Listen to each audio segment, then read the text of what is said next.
LeBron James, whoop, whoop. Of course they lost, but anyway, there's a guy cheering over here. I don't know what that's about, but anyway. My name is Mustafa Sanjata.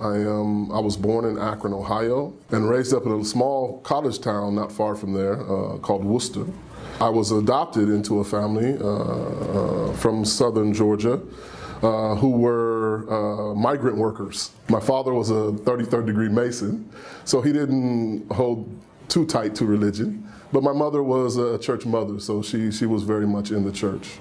I started out in Ohio as a youth, going and listening to Minister Louis Farrakhan from the Nation of Islam on the east side of Cleveland. Then I began to be interested in Islam itself and what it was. Read the autobiography of Malcolm X and his journey. And eventually I kind of left all that alone and I went into the military. I was a driver for 2 Jordanian pilots, which was my first real introduction to Islam. I think even it was Ramadan, so they were fasting and they would break fast and they would make salat and they would try to explain everything to me.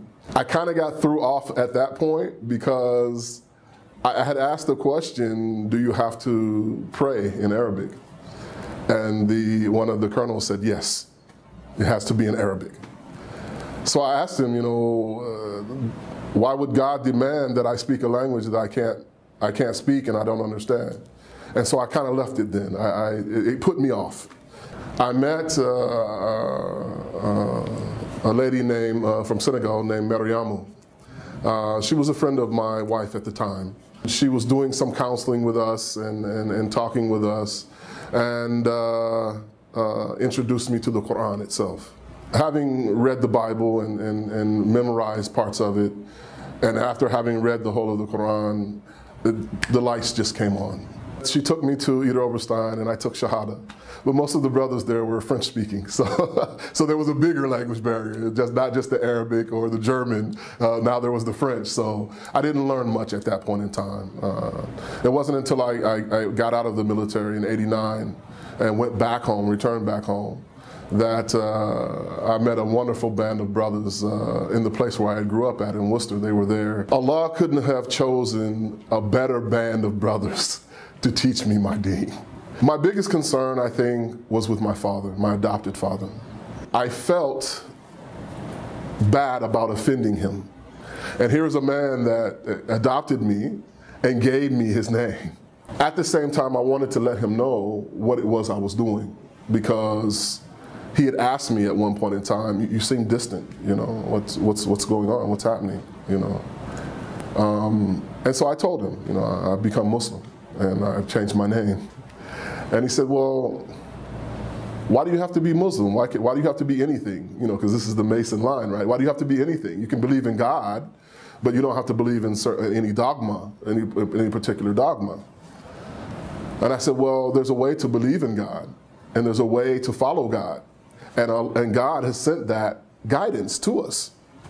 And this is the particular guidance that I follow, and this is what I believe. He didn't speak to me for about 2 weeks. We didn't call. When I would call, he wasn't there. After 2 weeks, wallahi, it was like it never happened.